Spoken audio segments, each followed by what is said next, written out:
નમસ્કાર, મંતવ્ય ન્યૂઝમાં આપનું સ્વાગત છે। હું છું કુંજ। નજર કરીએ વિસ્તારથી સમાચારો પર।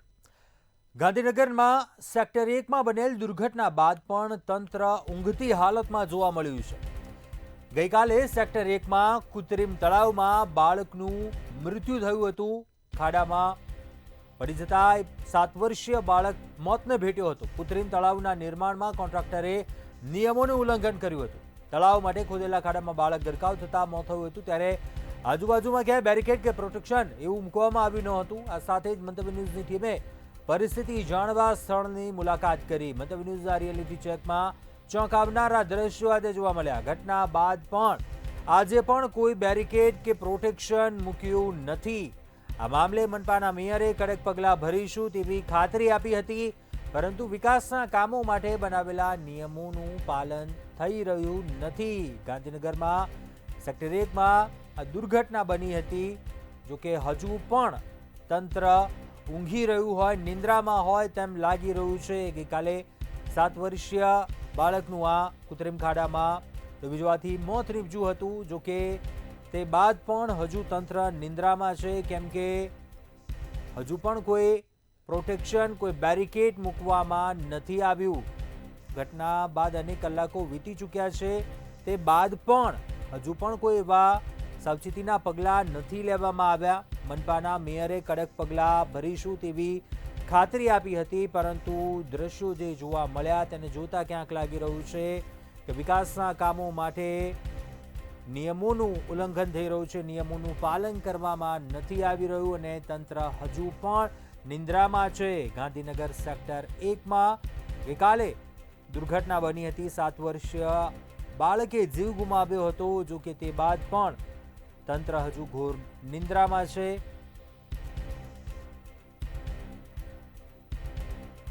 તળાવના નિર્માણ દરમિયાન જે કોન્ટ્રાક્ટર છે તેણે નિયમોનું ઉલ્લંઘન કર્યું હતું। કોઈ બેરિકેડ ન કોઈ પ્રોટેક્શન એવું કોઈ મૂકવામાં આવ્યું ન હતું।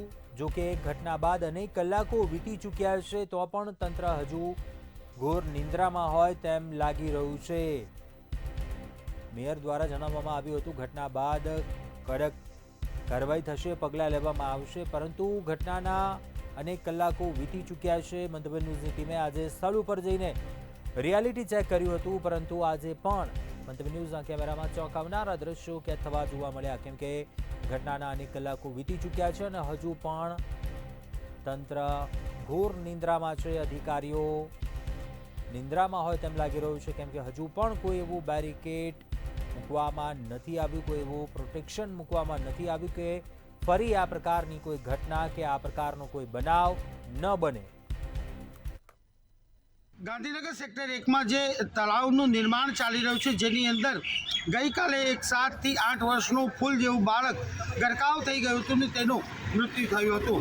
ગરીબ અને શ્રમિક પરિવારનું બાળક મૃત્યુ થઈ ચૂક્યું, પરંતુ આટલી ગંભીર ઘટના હોવા છતાંય આજે 24 કલાક પછી પણ આ તળાવની આસપાસ બેરિકેડ કે પ્રોટેક્શન મૂકવામાં આવ્યા નથી।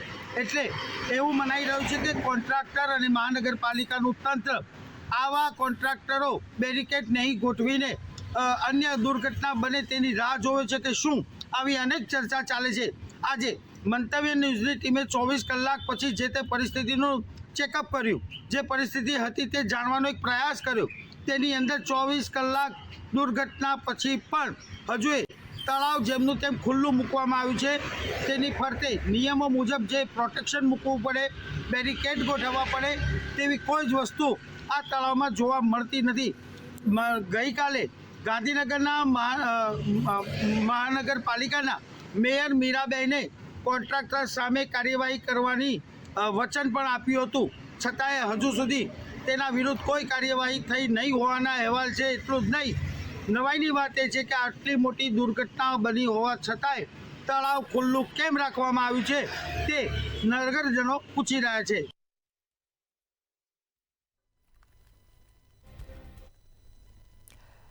આગળ વાત કરીએ, રાજકોટમાં વોકળાને કારણે લોકો પલાયન કરવા મજબૂર બન્યા છે।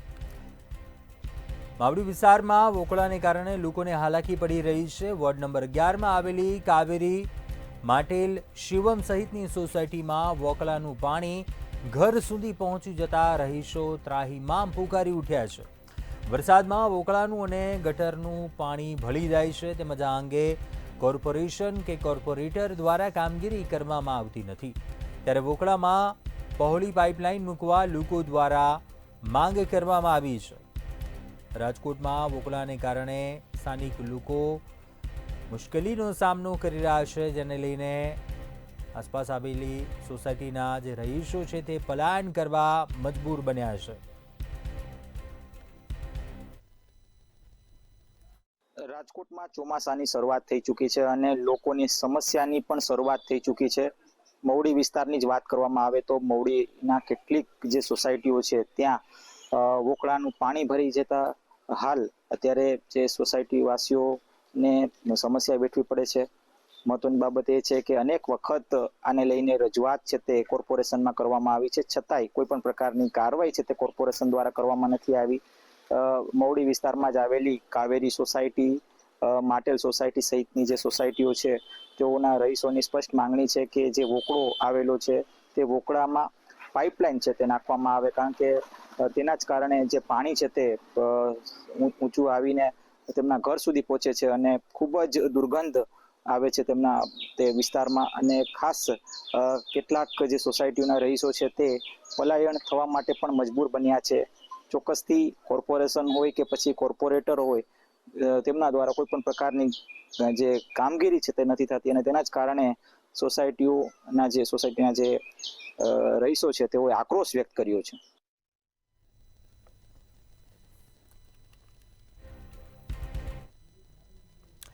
આગળ વાત કરીએ, વડોદરામાં મંતવ્ય ન્યૂઝના અહેવાલની ધારદાર અસર થઈ છે. અહેવાલ બાદ ફૂડ શાખા સંભાળી જાગી અને કાર્યવાહી હાથ ધરી.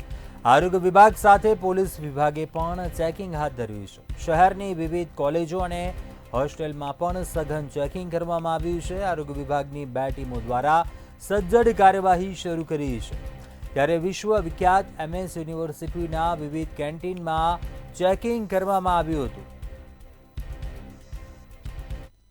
સ્માર્ટ સિટી વડોદરામાં ભેળસેળયુક્ત વાસી ગંદો ખોરાક લોકોના સ્વાસ્થ્યને નુકસાન પહોંચાડે તેવા ખોરાકનું વિતરણ થઈ રહ્યું છે. તેમજ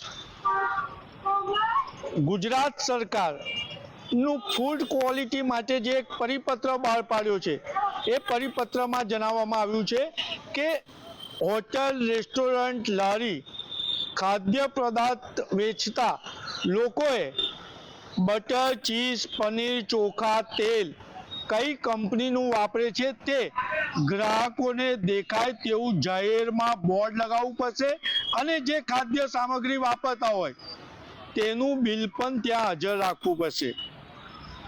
મંતવ્ય ન્યૂઝે ગુજરાતભરમાં જનજાગૃતિ અને નાગરિકોના આરોગ્યની સુરક્ષા હેતુ એક મુહિમ ચલાવી અને એક અહેવાલ બતાવ્યો.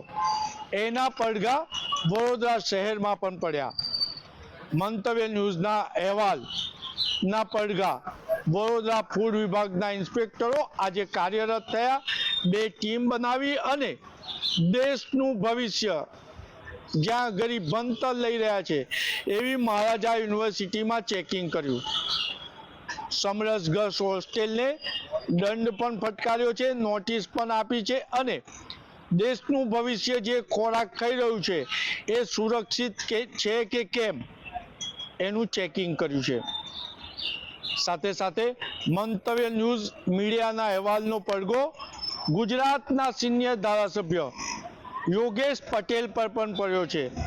યોગેશ પટેલે આજે ફૂડ વિભાગના અધિકારીઓને પોતાના ઘેરે બોલાવી અને મોલમાં જે પનીર, ચીઝ, બટર અને ખાદ્ય સામગ્રી મળી રહી છે તેનું ચેકિંગ કરવાની તાકીદ કરી છે.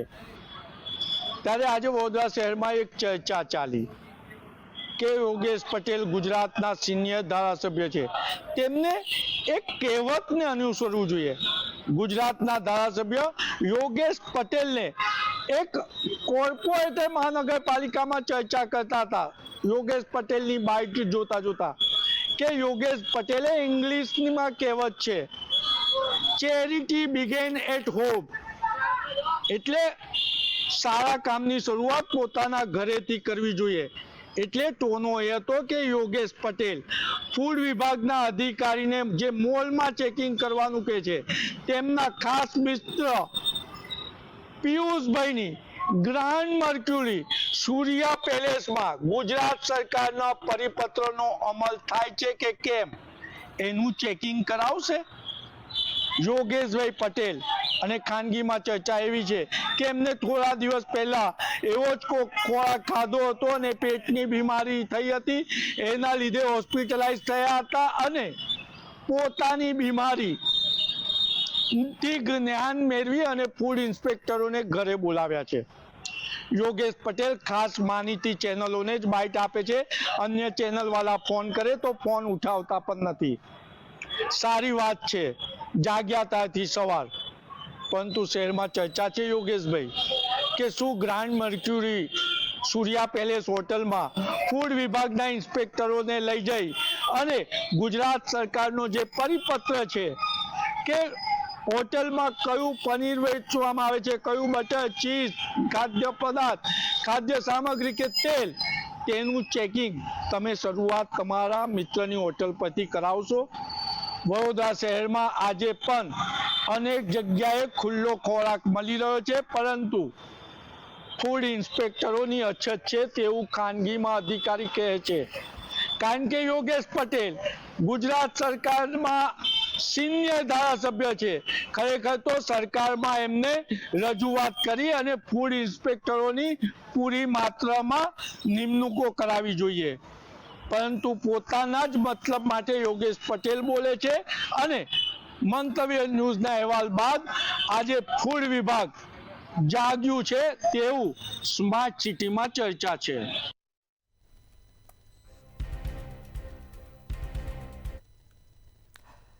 આગળ વાત કરીએ, અમદાવાદમાં કુખ્યાત આરોપી બિરજુ સલાની ધરપકડ કરવામાં આવી હતી. બિરજુ સલાહ જે ઓક્ટોબર 2017માં મુંબઈ દિલ્હી ફ્લાઇટને હાઇજેક કરવા ચિઠ્ઠી લખી હતી. ધમકી આપતી ચિઠ્ઠી વિમાનના ટોયલેટથી મળતા વિમાનનું ઇમરજન્સી લેન્ડિંગ અમદાવાદ એરપોર્ટ પર કરવામાં આવ્યું હતું. ઉદ્યોગપતિ બિરજુની અમદાવાદ ક્રાઇમ બ્રાન્ચે ધરપકડ કરી પૂછપરછ હાથ ધરી હતી, જેમાં બિરજુએ એરલાઇનમાં કામ કરતી પ્રેમિકાને ડરાવવા માટે ચિઠ્ઠી લખી હતી. આરોપી બિરજુને 5 કરોડ રૂપિયા દંડ અને આજીવન કેદની સજા ફટકારવામાં આવી હતી.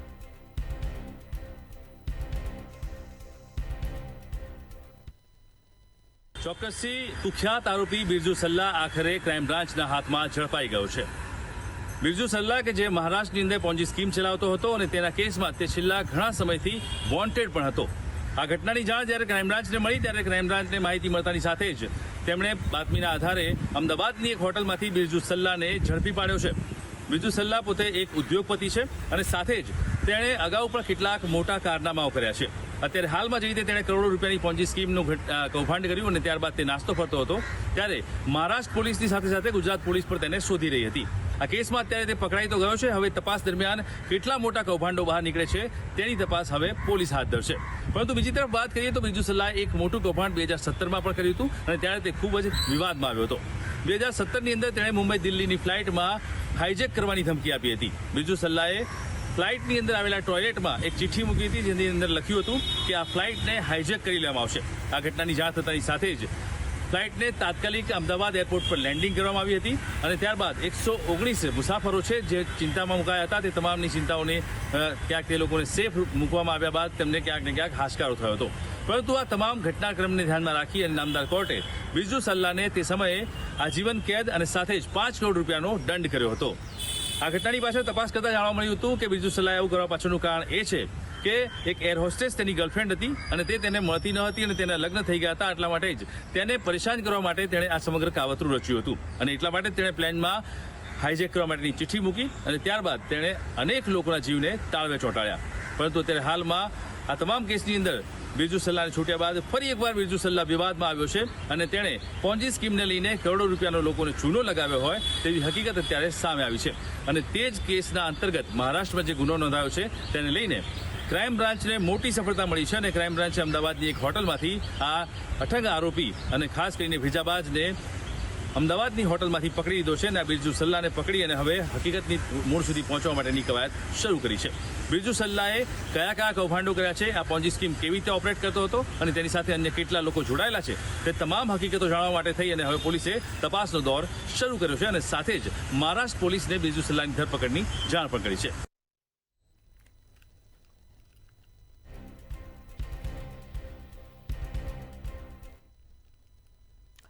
આગળ વાત કરીએ સુરતના મોટા વરાછામાં કન્સ્ટ્રક્શનની ઓફિસની આડમાં 948 કરોડ રૂપિયાનું ડબ્બા ટ્રેડિંગ અને ઓનલાઈન ગેમિંગ કૌભાંડ ઝડપાયું હતું. ત્યારે કરોડોના આર્થિક વ્યવહાર મળતા હવે ડબ્બા ટ્રેડિંગ ઓનલાઈન ગેમિંગમાં ઈડી તપાસ કરશે. જ્યારે આ મામલે નંદલાલ ઉર્ફે નંદો ગેવરિયા, વિશાલ ઉર્ફે વિકી ગેવરિયા, જયદીપ પીપળિયા, ભાવિન હિરપરા, નવનીત ગેવરિયા, સાહિલ સુવાગિયા, ભાવેશ કિહલા અને બકુલ તરસરિયાને અમદાવાદ ગ્રામ્ય કોર્ટના ડિસ્ટ્રિક્ટ જજ કે.એમ. સુજિત્રાએ 5 દિવસના પોલીસ રિમાન્ડ પર સોંપવા હુકમ કર્યો છે. તેમજ આ કૌભાંડમાં વિદેશમાં રોકાણ, બેંક કીટ ફરતે તપાસ કરવામાં આવશે. આંગડિયા બેંક વ્યવહારો, સિમ કાર્ડ ફરતે તપાસ કેન્દ્રિત કરવામાં આવી છે. તો આગામી દિવસોમાં એસબીઆઈ, ઈડી સહિતની એજન્સીઓ તપાસમાં જોડાશે.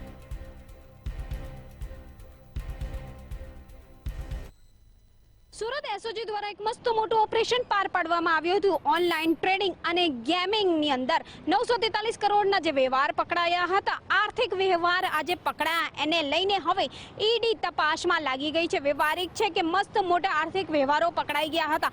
8 જેટલા આરોપીઓની ધરપકડ કરવામાં આવી હતી. આ તમામ 8 આરોપીઓના 5 દિવસના રિમાન્ડ મેળવવામાં આવ્યા છે.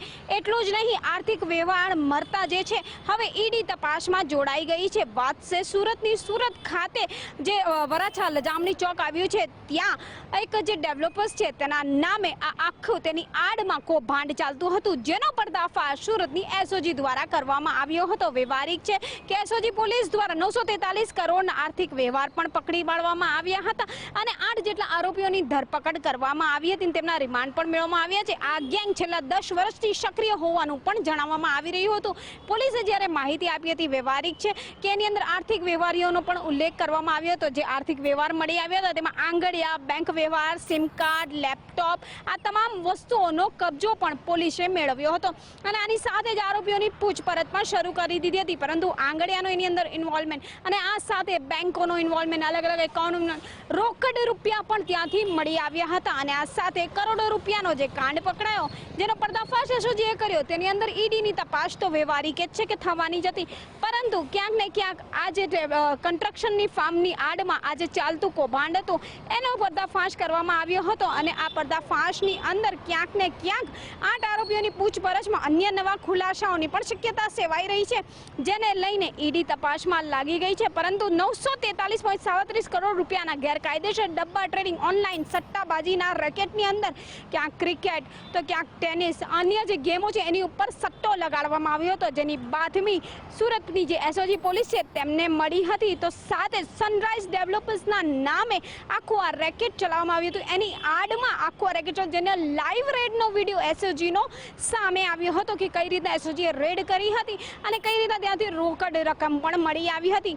હવે આ મામલાની અંદર ઈડી જ્યારે તપાસમાં જોડાય છે, ત્યારે અન્ય જે આરોપીઓ છે એ આરોપીઓની પણ શોધખોળ કરવામાં આવી રહી છે. અન્ય આરોપીઓને વોન્ટેડ જાહેર કરવામાં છે, પણ એવું લાગે છે કે ટૂંક સમયમાં અન્ય નવા ખુલાસાઓ, અન્ય કેટલાક લોકો એની અંદર સંડોવાયેલા છે કે કોઈ મોટું માથું છે કે કેમ, એની પણ પૂછપરછ હાલ કરવામાં આવી રહી છે. અને કોઈ જો નવું નામ સામે આવે તો પણ નવાઈ નહીં, કારણ કે ટ્રાન્ઝેક્શન છે 943 કરોડનું, જેનો પર્દાફાશ એસઓજી પોલીસે કર્યો છે.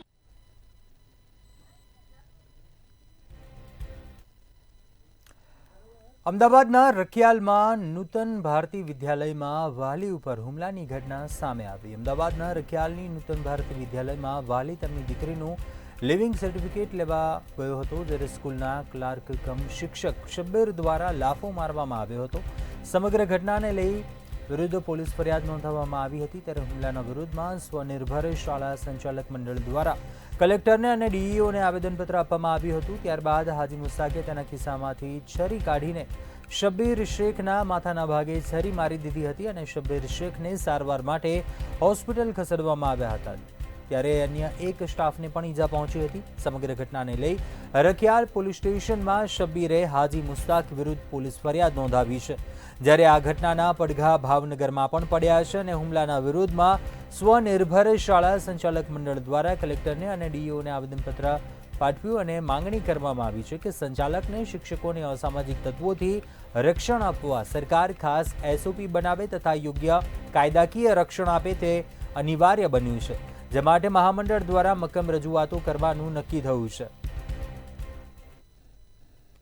જે ચોક્કસ અમદાવાદના રખિયાલની અંદર જે નૂતન ભારતી વિદ્યાલય છે તેની અંદર હાજી મુસ્તાક નામના શખ્સે ગઈકાલે જે ક્લાર્ક અને એક કર્મચારી ઉપર છરી વડે હુમલો કર્યો હતો, જેમાં ક્લાર્કના માથાના ભાગે ગંભીર ઈજા પહોંચી હતી, જેમને ટાંકા પણ આવ્યા હતા. આ ઘટનાને પડઘા ભાવનગરમાં પણ પડ્યા છે. ભાવનગરને જે શાળા સંચાલકો છે તેમના દ્વારા આજે કલેક્ટર કચેરી તેમજ ડીઓ કચેરી ખાતે આવેદન આપવામાં આવ્યું હતું.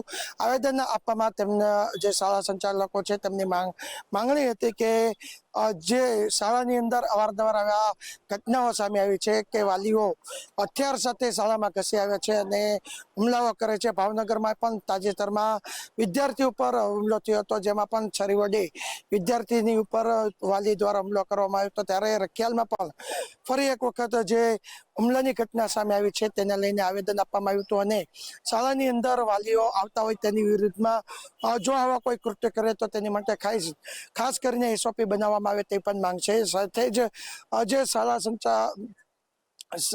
તમામ જે સમસ્ત જે સેલ્ફ ફાઇનાન્સ શાળા છે તેમના દ્વારા જે કહેવામાં આવ્યું હતું કે અગાઉ પણ આને લઈને સરકાર પાસે માંગણી કરવામાં આવી હતી, પરંતુ ક્યાંક ને ક્યાંક તેમની માંગણી સંતોષવામાં નથી આવતી. આ જે રખિયાલની ઘટના છે તેને લઈને મુખ્યમંત્રી સુધી રજૂઆત કરવામાં આવશે. હાલ તો કલેક્ટર અને ડીઈઓને આ રજૂઆત કરવામાં આવી છે અને જો જરૂર પડે તો શાળાને તાળાબંધી પણ કરવાની ચીમકી આપવામાં આવી છે. જે રીતના ઘટનાઓ સામે આવી છે, અવારનવાર અસામાજિક તત્વ અથવા તો માનસિક વૃત્તિ ધરાવતા જે વાલીઓ છે તેમના દ્વારા જે શાળાની અંદર હથિયાર લઈને ઘૂસી આવવામાં આવે છે અને નુકસાન પહોંચાડવામાં આવે છે તેવી અનેક ઘટનાઓ નાની મોટી છે તે થતી આવી છે. પરંતુ હવે આ ઘટના ન બને તે માટે સરકાર ખાસ પગલાં લે અને ખાસ પ્રકારની એસઓપી બહાર પડે તેવી પણ માંગ કરવામાં આવી છે.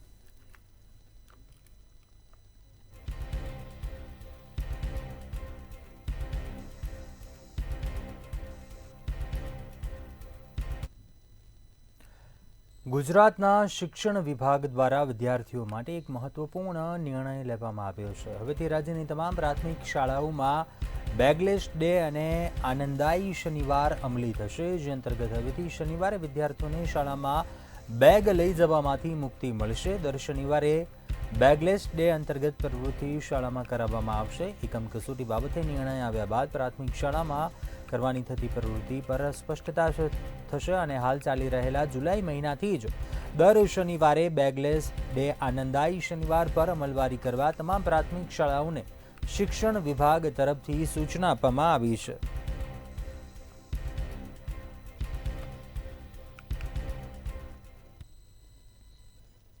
અત્યારે હાલ બુલેટિનમાં બસ આટલું. વધુ સમાચાર માટે આપ જોતા રહો મંતવ્ય ન્યૂઝ. નમસ્કાર.